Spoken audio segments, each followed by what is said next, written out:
Welcome, everyone. Thanks so much for coming out. I'm really excited to be here today with Anthony Varallo.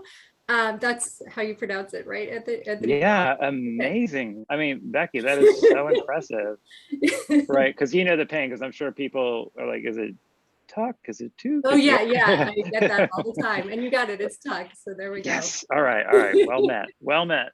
So welcome. Thanks so much for taking the time today. And you guys who came out, thanks so much. As always, if you have any questions, comments, just go ahead and type it into the chat and I will work it into the conversation with Anthony.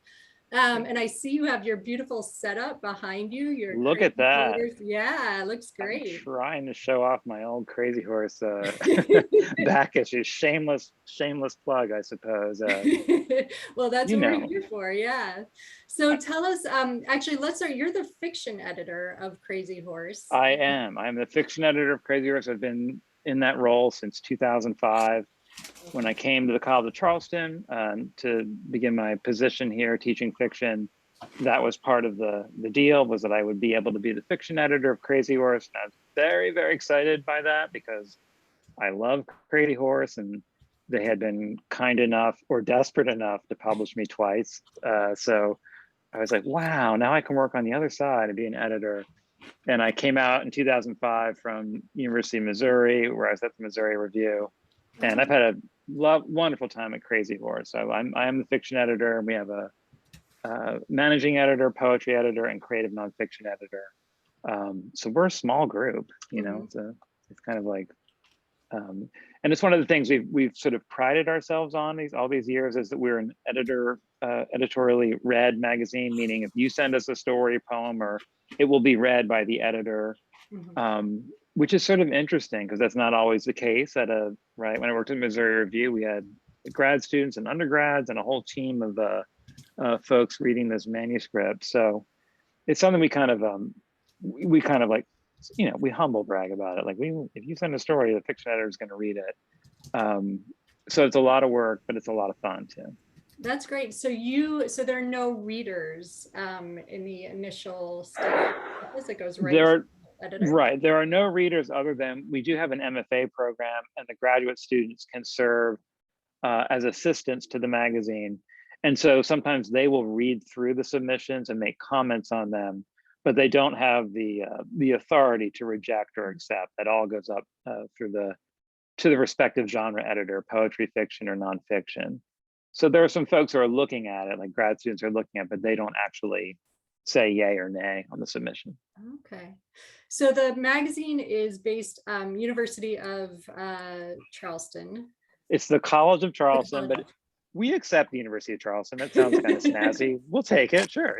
Yeah. University of College of Charleston. Yeah. And so what is the exact affiliation with the university? Is there a class that teaches magazine publishing that sort of operates around the magazine, or is it just the editors working sort of independently, or how is it to the university? Well, it's interesting that you would ask that, because the history is that, for many years, Crazyhorse was at University of Arkansas, was at Murray State for a while, and elsewhere. And we acquired it about 20 years ago through my colleague, Brett Lott. He has explained this to me several times, but it had sort of fallen on hard times at Arkansas. And so we picked up the slack and took over here at the college in 2001 or 2002. It's folded into the college as students can take a course in literary publishing. It's our practicum course. It's a 300 level elective. And that's taught by our managing editor, Jonathan Barr-Heinen, who is awesome and is extremely knowledgeable in the field. And that course also, there's another graduate course with the same sort of angle, literary publishing. And again, Jonathan teaches that course. So it's part of the curriculum, and students, if you're a student at the College of Charleston, you can take a class and, learn not just about Crazyhorse, but about literary magazines and the publishing culture and so forth. So it's very, very cool to have this for our undergrads and for our grad students who can have a little bit of access to it. That's great. So the magazine was founded in 1960. Yeah, 1960. My That's a long goodness. time, yeah. That was a long time. It was founded by poet Thomas McGrath, a distinguished poet, published many books on Copper Canyon Press. And he was, I mean, kind of like a, you know, a counterculture beatnik kind of guy. And Crazyhorse was basically a zine at that point. It was a print publication, like staple bound. He was in LA. It only published poetry. It did not have any prose. Come on. It was, you know, no prose, come on. And it was sort of, that was its sort of point of departure as a magazine. And then it became a magazine that published fiction and nonfiction. And once it got affiliated with, I believe, with Murray State and then the University of Arkansas. So it kind of started at, like, we would probably call the first issue a zine. Like it was just passed around like a, you know, it was like a cardboard box and someone handed it to you. So we actually have every issue of Crazyhorse. I don't know why I'm mentioning this, in our archives, except for the first issue. It's like a little, yeah, it's like a, you know, Citizen Kane Rosebud or something. Right, no one has the first issue, but we have issue 2 on through issue 101. That's interesting. So I imagine the magazine has been through a lot of changes. Do you think it sounds like it started as this kind of counterculture zine, and then it became affiliated with universities. Do you think it became a little more conservative at some points, or went through different kind of waves of counterculture-ness and then more? Well, judging by my shirt and hairstyle, I will say that the magazine probably shifted more from its 1960 Thomas McGrath poetry inception to something that's more I don't want to say conservative because I don't like saying that, but you know, let's say it embraces all kinds of literature, from experimental to traditional, from no one's going to publish this but us, to, oh, I could see this in the Paris Review, because it feels like it's that kind of story. So I'm kind of dancing around your question, but I'm saying we have tried to make it's not solely an experimental avant-garde magazine, although we're open to that. So it's sort of a blend of traditional and the experimental. Sure. So that's a good segue. You guys are going through a big change now that I'm really curious about, and the decision-making process there. So can you talk about breaking news? Yeah, and Becky, I'll just apologize on the Zoom call. Like when you contacted me about this and I really wanted to do it, we hadn't announced anything. We had planned to announce it at AWP. So I'm sorry for my like elliptical email, like my emails that were like so cryptic, like something is going on, we can't really say, but so we have decided to change our name. So we will no longer be Crazyhorse, we will be Swamp Pink, which is a indigenous flower. It's a lily that's part of the Low Country, part of the Carolinas. And that conversation to change the name took a mere year and a half of discussion and lists of names that would just like spool out like flow down the hallway, as we thought about our responsibility in terms of having a name that was appealing to Thomas McGrath in 1960 as a kind of what would be, in his understanding, a kind of a sort of a cool counterculture name that is very much taking the name Crazyhorse from the Lakota chief. So that was a concern, and I think we had a greater focus on that in the past 2 years, as that conversation has become national, you know, with you know, the Washington Commanders and so forth. So we got into it and we talked about the pros and cons and the ethics, morality of all of this. What do we want to be? And decided that yes, we wanted to change the name. So Swamp Pink was born and will be coming out next year. We'll begin taking submissions on September 1st. And we're really, really excited about this new iteration. It will be an online journal. All right, so it'll be online. We will enter that space. We're excited about that because we can get the work out more quickly. We can get it to more readers.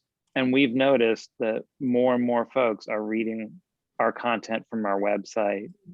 And we're unfortunately noticing that our printing costs have doubled in the Right. past 5 years. And not to go on and on about all the, we all went through the pandemic, but Mhm. shipping, cost of shipping, delays, we realized that we can be more flexible and reach a wider audience as an online journal and include more voices than we can in the print version. So we talked it out. We sort of did our due diligence and decided, yeah, let's do it. Let's change the name. Let's become an online journal and be able to publish more writers, represent more voices, get to folks more quickly. So we're excited about it. We're excited about that next step. So will you be changing the publishing schedule as well? Will you be publishing work more frequently? Yeah, that's a good question. We'll still have reading periods that I believe will be fairly consonant with what we have now. So through the fall, we'll be reading, and then through the spring, we'll be reading. I believe we'll still have our contest in the month of January. So from the submitter side, it's very much the same sort of, I guess, flow. Like we don't typically read in summer. And then we'll be putting up content all the time throughout spring and fall. And then we'll sort of compile those into volumes, I believe, at the end of each cycle. So the answer is, yeah, I think as far as I know, our submission period window will be pretty much the same. Mm-hmm. It's so interesting. I don't actually know of any lit mags that have achieved this level of prestige and done a name change. So I wonder, like, it raises all these logistical questions. Like, so for past contributors who have been, they have Crazyhorse in their bio, are you going to be contacting them and asking them to change, or how does that work? Oh, no. We would, that would be, I can't. So, I mean, in my perception, which, and please keep in mind, we just had a meeting yesterday, and our list of things to do in the summer is like write the Constitution, like start a new country. So it's like, right, it's a whole laundry list of things we're doing. But I believe we will claim a sort of Crazyhorse archives, meaning we see a continuity between present and past, and we're very, very proud of the work we've done and the writers we've been so fortunate to publish. So I do think it will be a continuous. And so no, Crazyhorse is, I mean, we're proud of the magazine that was Crazyhorse, and we're just excited about Swamp Pink. But I see it as, right, it is of a piece. And then do you worry, not to put anxieties into your head, because I know this is, it sounds yes, like please don't, Becky, please don't. I have so many, there's no room, I have so many already. But do you worry that people won't know what the magazine is, that you'll sort of have to start from scratch in some way? Or are you hoping the word gets out enough that people will know this is the same magazine, but it's just just had a name change? Yeah, so promotion, publicity, the ups and downs of social media. Are you really reaching folks through that? How many? So we're growing right now. We have about 20,000 Twitter followers, 3,800 on Instagram, but we just started that just a while ago. And you know all the usual spots of from print advertising through various places. So yeah, we will have to like start anew to like get folks to know Swamp Pink is here. It's this magazine that's going to be have a wider range of voices. It's going to be this online journal. So we will be hitting every advertising avenue we can think of, including the Zoom call. So please send us your I'm just calling all poets, fiction writers, and essayists. Please send us your work on September 1st, because we look forward to reading it. That's great. And we have a comment from a poet here. Dick, thank you. We poets love seeing our work in print. It feels more authentic, but I read most journals online. It's a conundrum for publishers, I'm sure. I think that's true for a lot of, I mean, I love print. I love getting lit mags in the mail. They're so beautiful, but it's true that I also read work online quite a bit. Yes, I know. So I'm feeling you, Dick. We are simpatico, because I love the printed word. I'm 51 years old. I don't typically use an e-reader or a Kindle. I need that sort of tactile But then again, in this other part of my life, I'm sending work out to online journals. I do read a lot of short fiction and flash fiction online, so it kind of works out well in that medium. So yeah, I'm torn as well because I love the printed word. But the reality is a lot of the way I interact and interface with new writers or new magazines is, there I am at my laptop, right, going through and finding out new journals to send to and so forth. So another question, have you gotten any pushback around the name change? Because I actually shared the news in the newsletter and it generated some heated discussion around this. Oh no, I'm sorry, I should have been up to speed on my. Well, I'm wondering just if people, like, what has the response been from writers? The response has been positive. I'd say the only little I sort of get is they don't quite understand, well, what is it about the name Crazyhorse? And this is sort of awkward to say. I'm not sure all of our readers are aware of what the history of that name, because it appears as one word, lowercase. And I think some readers perceive that name means like a crazy horse who's like running around in a field and being silly or something. So I don't think they understood the sort of history of it, which is very much, sort of front page news to us because we really know the history of that name. So there is a little bit of like an extra, like, well, the name actually refers to a person and it's sort of there are certain perils of that. So sometimes I've heard people say, well, wait, what did Crazyhorse, so what's the deal with Crazyhorse is just and then they understand now it's actually there was a person who had that name and that's problematic in several ways. So, we'll change, we'll just get abstract, change can be met with, nothing endures but change, or why it was better in the old days. Why would you do that? Right. So I haven't read the specific pushback we got on the name. But I respect that people may not like the name or may not like the decision, and I understand that. I hope they'll still send us some work, and I hope they'll still read or subscribe. I don't know, what were they saying, Becky? Should I be afraid? Oh, well, we don't have to get too much into it, but I think there are always the people that's like, oh, they're just catering to the woke mob, and there's like this people. There was no woke mob. There's I did not see a woke these mob kinds anywhere. of conversations happening where people feel like the literary world is leaning too much one way or another way, and I think well, I think, let's just say, like, in the past few years we've had conversations, right, that have been uncomfortable in ways that we hope lead to positive change, right? So this is part of that. It's part of that conversation. I'm excited about it. I'm not I can hear that criticism, but we're doing this with enthusiasm, and like every other journal out there, and they're wonderful journals, if you don't love this, like, it's not going to work, right? So we love what we're doing. We love what we're putting out. And we're excited about the name change and the new online format. So, maybe Pollyanna-ishly, we're hoping that our enthusiasm will be infectious. Sure, that's great.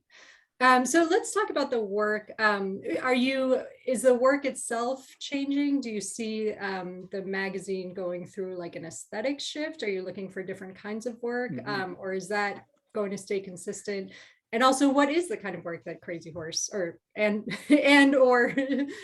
Swamp Pink likes to publish? Sure. Well, that's always the question, right? What are you looking for? And our answer is always, we're looking for the best possible work that we can find in all genres, styles, approaches, aesthetics. And I think that it's a point of pride of the magazine is that we don't have a niche. We're not a regional magazine, although there are wonderful regional magazines. We're not a professed avant-garde or experimental, but we're not, right, domestic realism, are us kind of thing. So we're open to all styles, and we really, really try to aim for a kind of aesthetic diversity. Now with Swamp Pink, we'll be simply able to publish more. So just to give you like the numbers now, we receive in fiction 5,000 to 6,000 submissions and publish 13 a year, which Wow. is sobering news. Like that's like, you know, lottery odds or something of getting your work out. So now, whatever the first number will be, we'll see how many numbers we get with Swamp Pink. We'll be able to publish 2, 3, 4 times that number. Even, I mean, we'll be able to open up to genres like flash fiction, which we've kind of, we've had a sort of modest interest in the past with our Crazy Shorts contest. I love flash fiction, and I've always wanted to get that more room in our magazine. It's hard with our page counts and with what we can do in the print version, but now everything is in play with Swamp Pink, so we can really open up the gates. So my answer to your question about, well, what are you looking for? It's the same thing, the best work we can get in any style, aesthetic, because I think that's just so important for the writer to say that they are the ones who say what is good. I believe this is good work, and I'm going to send it out into the world with all the risk inherent in that, rather than with the writer wondering, like, what are magazines looking for? Which I think is it's something I caution my students against. That kind of mindset is actually the opposite of what I want to read. Please don't send me a story you think that's one I'm looking for. Like, send me the story that, right, it's so alive on the page, you can't wait to share it. And we have a question here, which from Becky, and that was actually going to be my next question. Okay. So can you talk about the editing process? How are acceptance decisions made, and do accepted pieces typically get published as is, or do editors suggest revisions? Okay, so that's a great.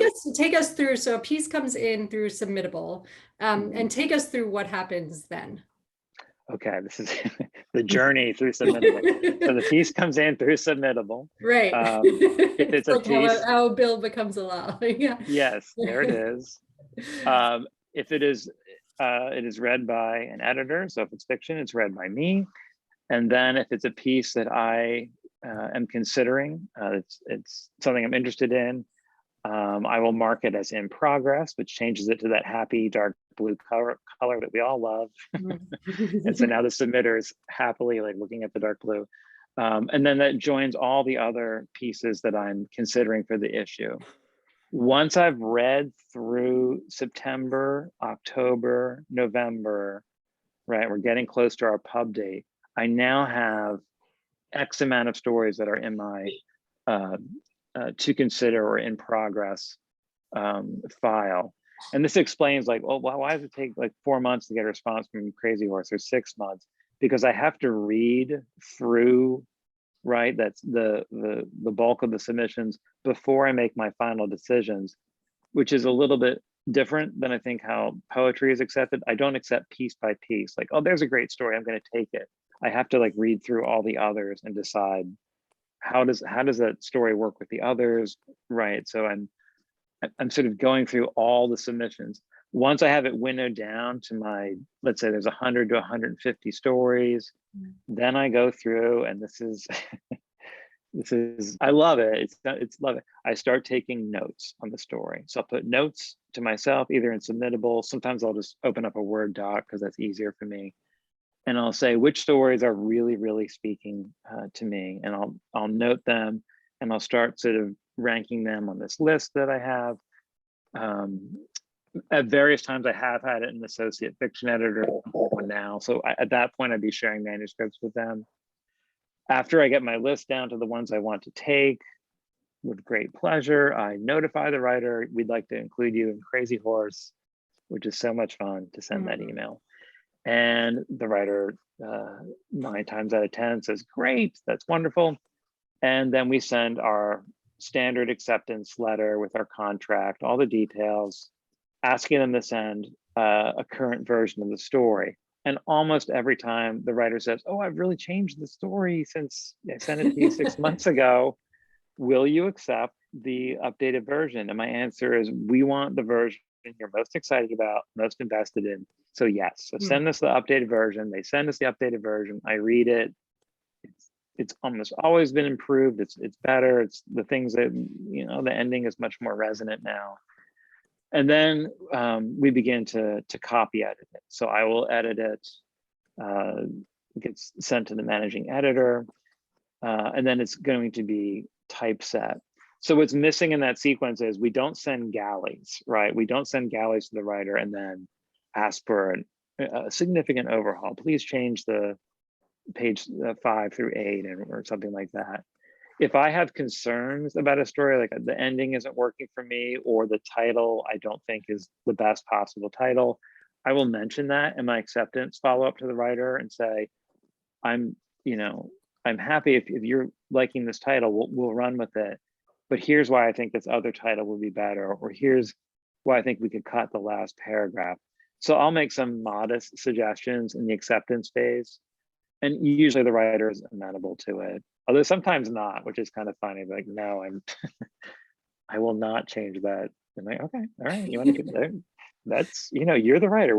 I'm a writer too. Every editor on this magazine is a writer, so we're on your side, please.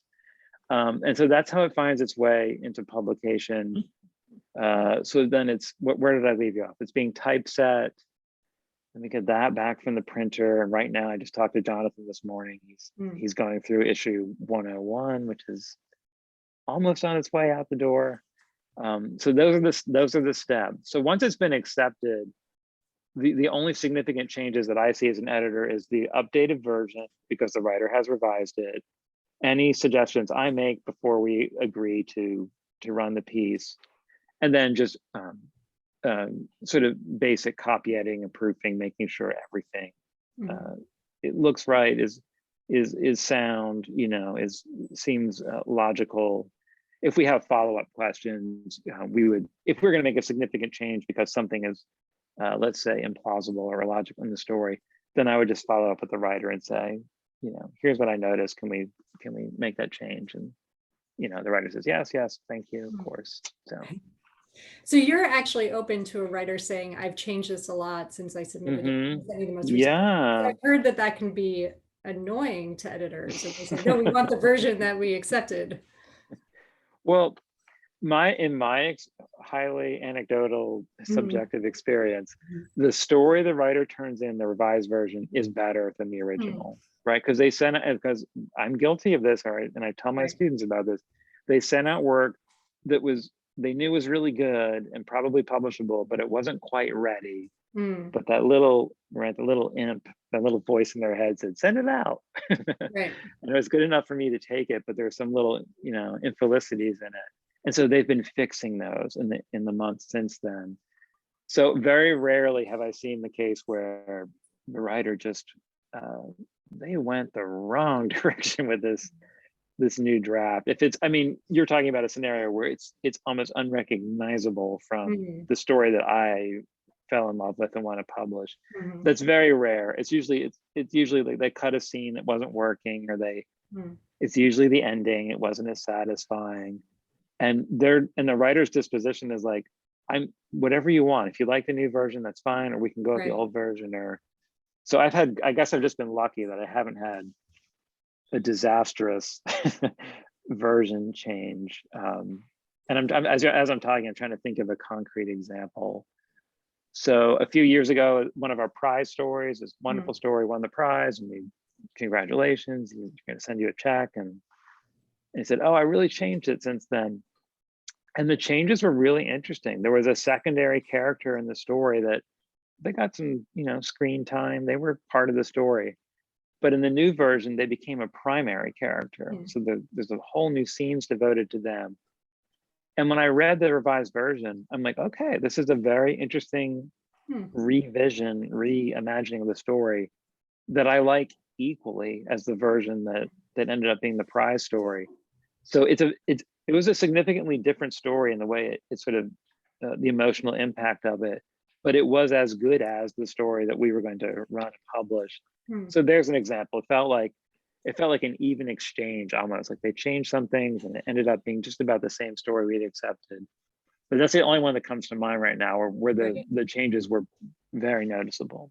That's actually a great lesson for writers, to sort of trust their writerly instincts, that you can still work on a story even after you've sent it out. Because that's a question that I always get from writers. How do you know when it's ready?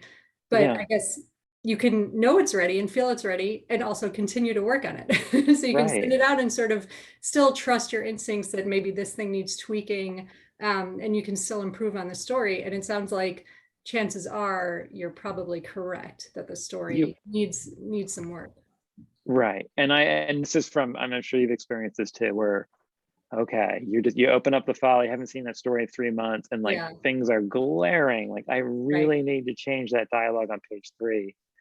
And that just feels like writing to me, right? That's what it's like to be a writer. It's never really done. It's as good as you could make it. And then it's published, right? And then it appears in print. And then you go and give a reading and you're crossing out whole paragraphs before you're reading or making changes. Like, right. You're like on a panel with other writers and they're all sitting there with their books making like, right? It never ends. It never ends. You just, you're back. Right. I think Zadie Smith has an essay where she says the best time to edit your work is when you're backstage at a writing conference. Yeah. Sort of anticipating the reader. Yeah. Totally. And we have a question here from Jennifer, which relates to another question I have. So she says, could you discuss the reading process a bit? And further to that, you mentioned that you've been fiction editor since 2005. Yeah, 2005. I'm wondering, you've seen so many submissions. And so in your reading process, do you feel like you're sort of like, oh, I know where this is going, and how do you kind of, I spoke to one editor who will read the ending. She'll read the beginning and then she'll also read the ending to see how the story gets there, if the story gets there successfully. So what are your strategies? And also, how do you kind of keep it fresh? How do you stay interested? Because I imagine you've seen so many similar things over time. Right. This is the moment in the interview where my eyes actually fall from my head. Roll around the floor. Yeah, I've read a lot of stories in the past 17 years, but as I said earlier, I love it. And I'm so excited every time. And I mean this, every time I go to Submittable, it's not a chore, it's a pleasure. I can't wait to find that new story, the story that's really gonna grab me. So I do a little bit of like self-policing. Like, I will only read for an hour or so per session, and then I'll walk away from it because I don't want to get into like, I'm logging hour 2, 3, 4, 5 reading and sort of zoning out as I'm reading. So I want to be as attentive as I possibly can.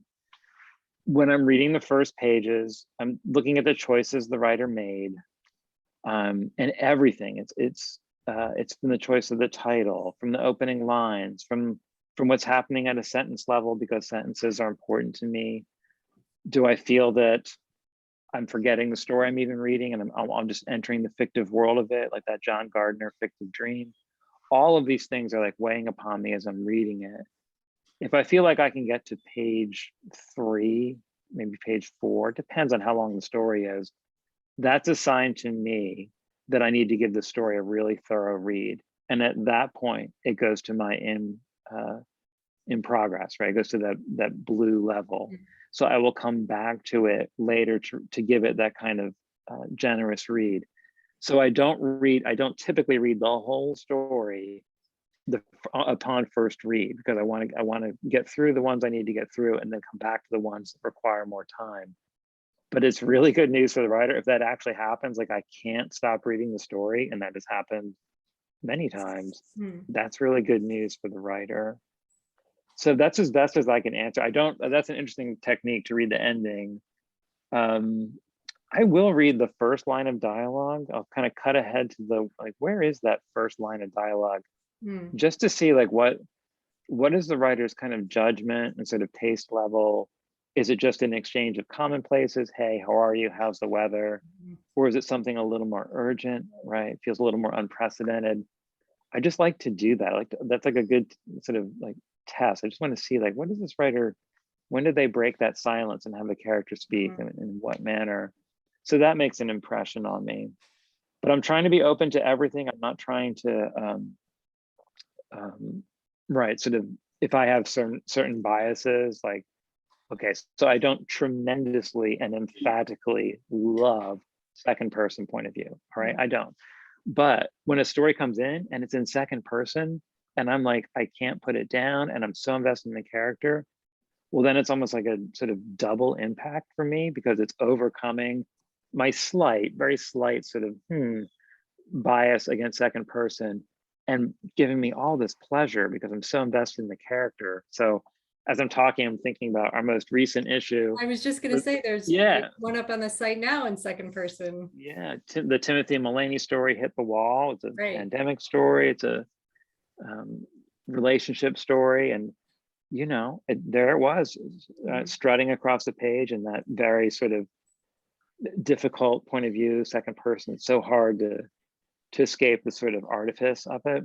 And the writer just did it beautifully. So I couldn't put the story down. It's the story really hit me hard. So that's for me as an editor, that's a great experience because I know that I wasn't sort of predisposed to like second person, but then just, wow, look at this story. It's fantastic.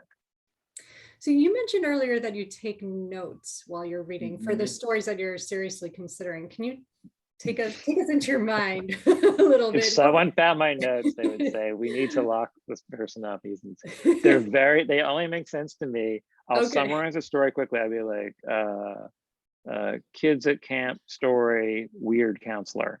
All right. And then I'll say what my sort of gloss read of the story is. Like, really like the voice and the energy here. There's a loss of momentum in the final pages, but definitely worth considering. And then I'll sort of put that story in an unofficial sort of ranking, like on my list of where I see it fitting within the other stories. So it's real quick. It's like, what is the story about? What are sort of its strengths and weaknesses? And how do I feel it relates? Where does it fit in with relation to the other stories I'm reading for the issue? Which is really interesting because I never thought about this before I worked at a lit magazine. Like, your story isn't really in competition with the literature of the world. Like, it's not how it compares to like Araby or Cathedral or Good Man is Hard to Find, right? It's like, what is the editor looking at this issue, and where does that story sort of fit in that editor's estimation? And the most maddening thing of being and it drives me crazy till today, is you can't see what the editor sees. You don't know what they're looking at, and you put out a story, it's good, it's publishable, you workshopped it and everyone stood up and cheered, and like, this is good work, and you just send it to this magazine because you know it's good enough to send, but you can't see what the editor is also looking at. And therein lies like the semi-madness of being a writer. Like, why didn't they take the story? And so please know, I am guilty of each and every month, week, and year rejecting eminently publishable stories that are wonderful, that are works of art. And I want to publish them all, but I can't. I only have so many spaces. And then I have to make that sort of strange bargain or guess that what moved me as a reader will move the readers of Crazyhorse. That the experience I had reading that story will move others, but I don't know that, right? Because I'm just me. I don't know if that's if I've made the right call, but I have to sort of trust that in my reading. And so, yeah, this is just like the hard, the hard stuff, like, the story that's the 50th best story I read out of 5,000 this year gets the same letter that the 4,000th in mine, right? It's like, oh,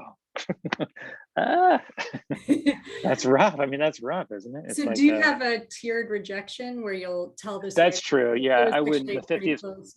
Yeah, we have a tiered rejection where there's a standard rejection, and then it's listed and submittable as encouraging. The encouraging rejection is a little more emphatic and says, this came really close, please try this again. If a story gets if a story was like 1 or 2 off from being, it was there. Yeah. I will write a note to the writer because I appreciate that. That feels like the professional and sort of thoughtful thing to do. So I'll write, like, this came really close. I really hope you'll think of us again, and please think of us on September 1st. Send us a story. Because editors have written me notes like that, and they meant a lot to me. So what is it that the editor sees? Is it that you're seeing a certain level of quality of the work, but it sounds like there's something else too, maybe how the work is going to fit in with other pieces that you have submitted for the issue, or maybe the work is doing something that repeats, like a trope that you've just seen a little bit too often, or what is it that you're seeing out there? Tell us the answer. Okay, so there are two things. When I'm doing my first reads, I'm open to everything, and I'm just wanting to find the best work I can, as vague as that sounds. When I'm in the next phase and I've got my list of, I've got that list of stories that are in contention to be in Crazyhorse, then I am thinking about how the stories, okay, well, if I have a second person camping story, I probably can't take two second person camping stories, even if both second person camping stories are wonderful and publishable. So I do have to make some decisions based on the variety that we're going to offer, because I don't want too many stories that are exploring the same emotional territory or the same sort of subject matter. But that's later in the game. That's after I've read through everything. When I'm first reading, I'm just going by gut and heart and instinct. Like, this story really grabbed me in opening pages, and I want to read more of it. I'm not thinking at all about how it works thematically with the other stories I'm looking at. How do you get a sense for how stories work together in an issue? Yeah, it's weird. We've never themed an issue. But then like unofficial themes begin emerging as you're reading, like, oh, I'm really reading a lot of stories about regret, right? Or loneliness. Those are familiar emotional territories in short fiction. Mm-hmm. So I'm like, okay, how will this work together? What is the sequence of stories? What's the order in the magazine? Because I don't want to have two stories that are sort of exploring some similar territory right up against one another. It's really interesting to me to see how stories kind of connect thematically. And I wonder if the reader who would read Crazyhorse from left to right picks up on some of those themes, because it's actually really fascinating. But I'm wanting the stories to have like a point and counterpoint, right? It feels like there's a variety there. So I was on the fence recently about a story that I will not identify, because it was light and entertaining, and I am pro light and entertaining. I like light and entertaining stories. I'm not like, it must be a dirge every time, Right. key. But it was really it was that kind of story that was just wishing to entertain the reader. The humor was very warm. And I was like, well, I like it. I probably want to publish it, but let me just see how things settle out. And then I ended up taking some really dark and difficult stories for that issue that, that got in there with difficult subject matter, and sometimes stories that almost ask you to look away, that kind of story. So then I was like, you know what, I really do want to take that story that's sort of light and entertaining as a counterpoint to the other story that's totally operating in a different way.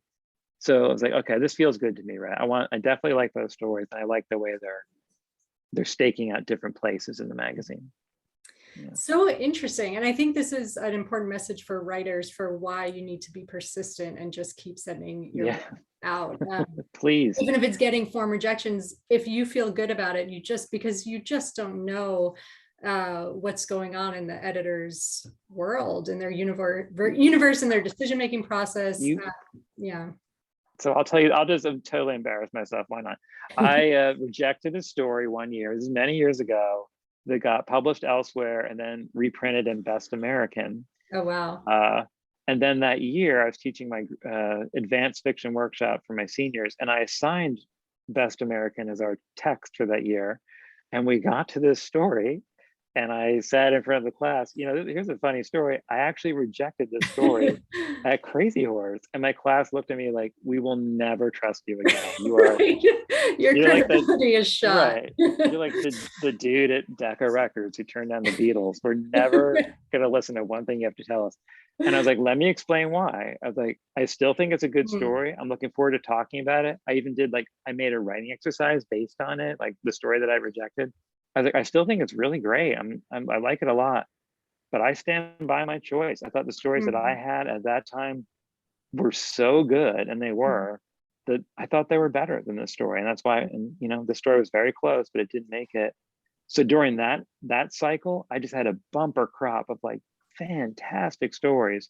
But there are other times where it's not as competitive, right? Mhm. So you may have sent your story in during a really competitive window, and That's how would you know? Because you wouldn't, right? So you never know, like, what is the editor getting, because it's open submission. So at any moment there could be a surge of Mhm. wonderful, artful stories, or there could be a fallow period of, oh, I better start soliciting some people because we don't have any, Mhm. nothing that I'm excited about. Does that happen that you don't get what you want from the slush pile? So Yeah, you seek out? and we have agents with whom we have relationships, and they'll send us work. Okay. And so sometimes we've gotten stories that way, and that can be exciting. But overall, we are open submission, looking for, new and established writers. And I don't do a terrific amount of soliciting because I want to keep it open for, Mhm. right, for the open submissions. Sure. We have a question here about poetry. Is there a relationship between the poetry you publish and the rest of the work in the publication? Thematic, stylistic? So Yeah. yeah, how do the other genres sort of speak to each other? That is a great question, and the answer might be disappointing, which is I usually don't know what the poetry is in the issue until it's in PDF, and I'm proofing my side of the fiction, and I scroll through and say, oh, I love this poet's work. So I have no idea what the poetry is until it's been accepted and it's already made its way into the magazine. So any kind of cross breeds or connect between themes would be purely accidental.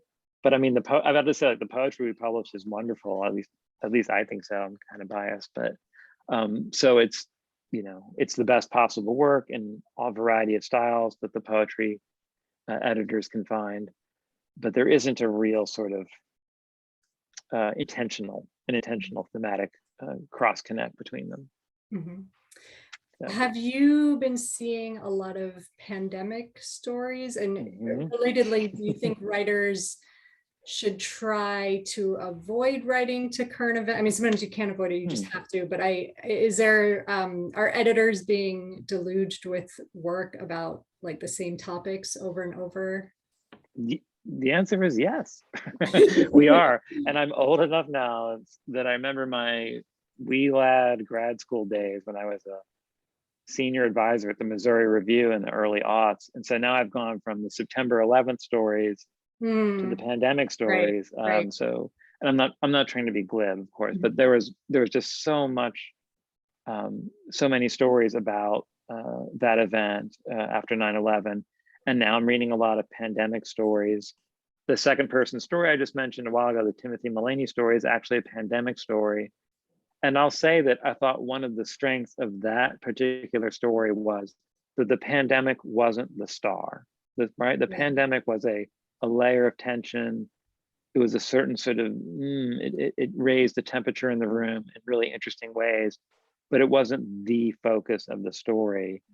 And I think that perhaps is the best approach if you're going to write about, right, anything that's in the here and now, like it's happening now on front page news, is to use it almost in a secondary way, that it isn't just, this is about the pandemic. And I'm not trying to be prescriptive. It's just something I've noticed in the stories I read. It tends to be more successful if it's not the main fare of the story. Mhm. Since you've seen so many stories, can you give us some insight into things that you see maybe too much of? I know, I remember getting the advice that like never start a story with somebody waking up to an alarm clock. Yeah. But of course, there's so many good stories that begin that way. There's so many great novels that begin that way. But are there things that you just see over and over that you just want to tell writers, like, please do not, begin with dialogue, or do not, I don't know, end it with someone looking out the window or whatever it is?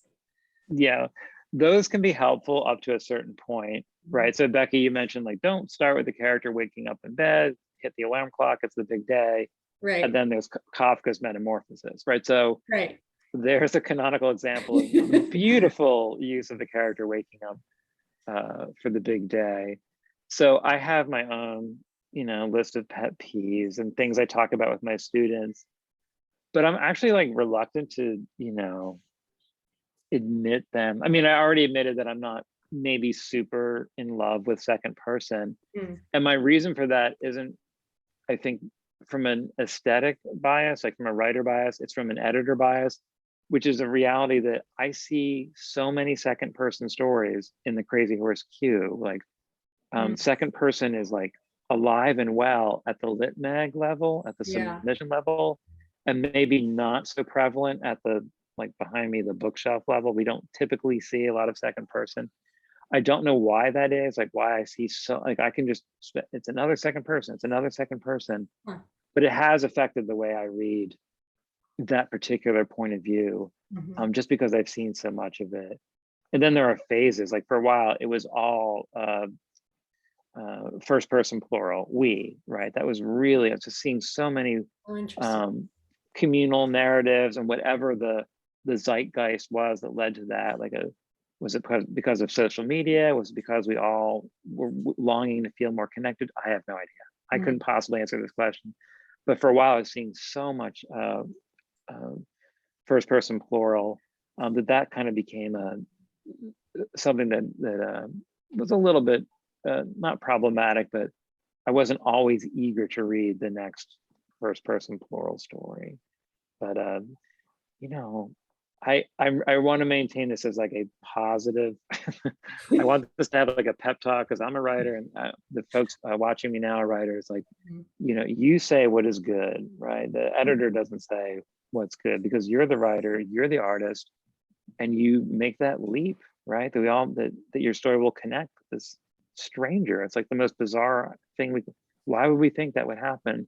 Because of some faith we have as a writer. So I want to encourage all the writers who are watching this, just send your best work, right? Within, as best as you can make it within your limitations as a writer, human being, right? And, and thoughtful person. And then just, you know, you begin to accept rejection as the larger part of your writing life. If it helps you, I'll tell you now that I get rejected as I'm rejecting, which is like Schadenfreude or the Matrix, or I don't know what it's like, but it's like I'm rejecting, then like a thing comes up like I reject you. Okay. So that's also something I like to tell people, that just because you're a lit mag editor, it doesn't mean that automatically everything you're sending to other lit mag editors is being accepted. Because I think writers often feel, many writers feel that they're not on the inside, they're not connected, they don't, there's some other secret other than having great writing that will get your work published. And I think it's really important for people to hear that, you know, just because you're an editor at a very prestigious magazine, it's not like every door automatically opens for you. No, please know this editor has received from the receiving end of many slam doors, majority slam doors. I get form rejected from magazines that have published me.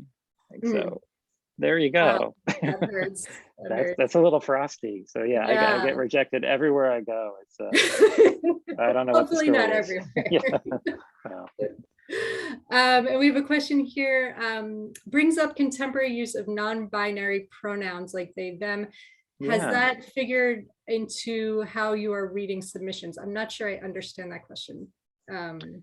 Well, it's an interesting question. I mean, because that's, you know, with my students and with right, with 2022, I'm not sure I can answer. I don't quite understand the question. I don't think it affects how I read the story.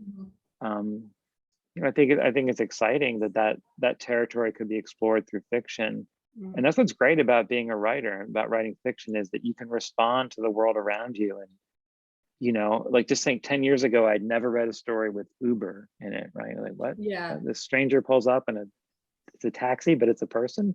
And now there's a whole like layer of drama and conflict inherent in someone getting an Uber ride. And sort of, that's a whole like new little tune on the keyboard the writer can play.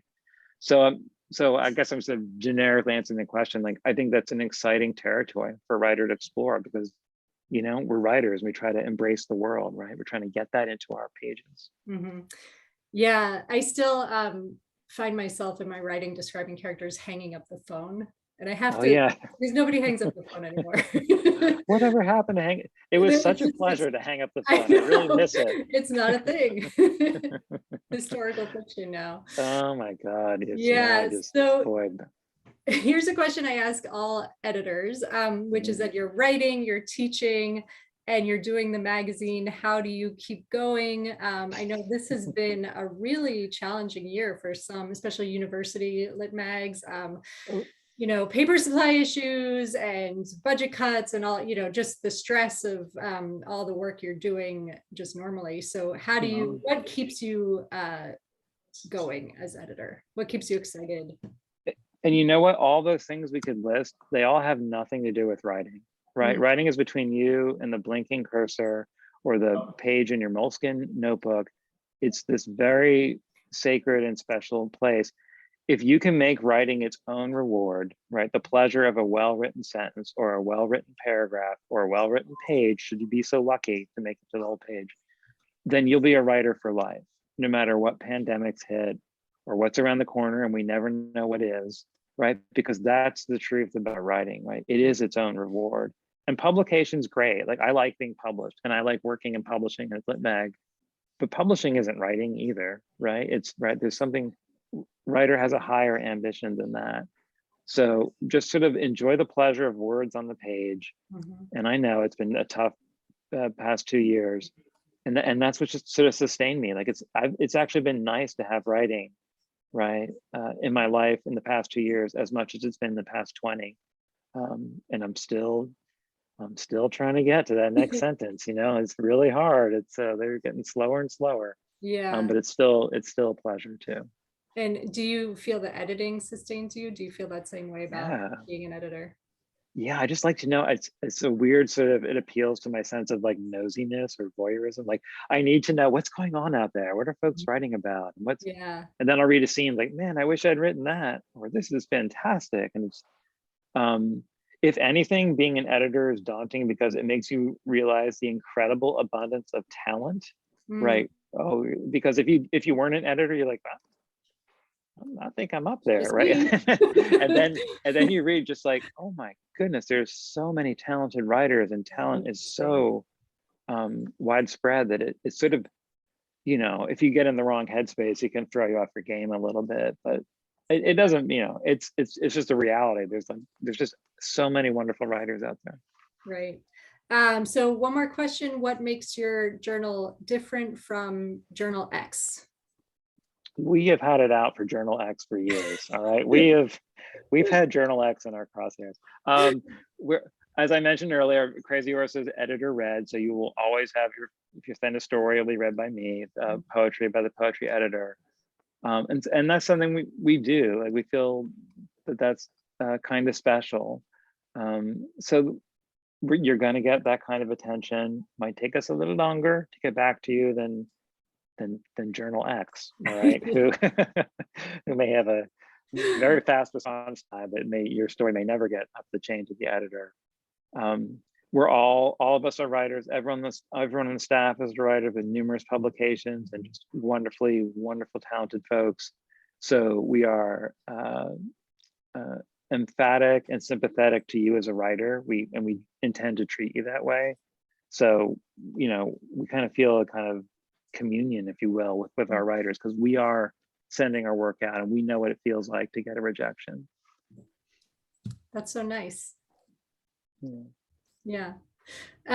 So I said that was one more question, but actually one more question, which is, what is on the horizon for you guys? So you have a big name change coming up, press releases, all this stuff, press news going out about that. You have a contest over the summer.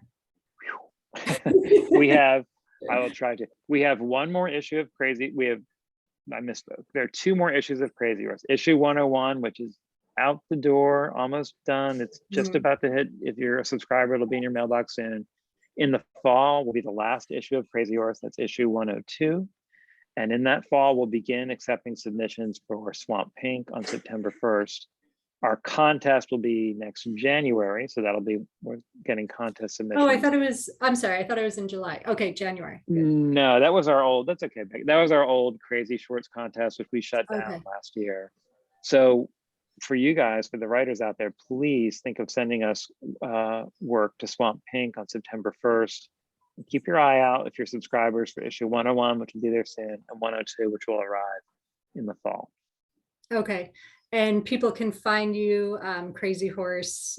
Is crazyhorse.co? cofc.edu, You got it. right? And your Wait, what is our URL? What? the Twitter handle, this is always a pop quiz because editors never know their own Twitter handle. Do you know your Twitter handle? Oh no, Becky, you're making me sweat here in public. Oh my This God, is my real managing gotcha, editor is gonna be gotcha like, journalism. what is your name? I think What it's is it? at Crazy Horse Lit Joe. I'm pretty sure. You've got it. Yeah. Thank God you're here, Becky. So thank you so much. Everybody should go check out Crazy Horse, get your work ready for September, be excited about their new name, big changes coming, and just follow them. You guys have a newsletter too, right? We do. We have everything. Yes, everything. Please do everything. subscribe. All right, sounds great. Well, thank you so much, Anthony, and thank you guys for coming out. This was really fun. Thank you, Becky.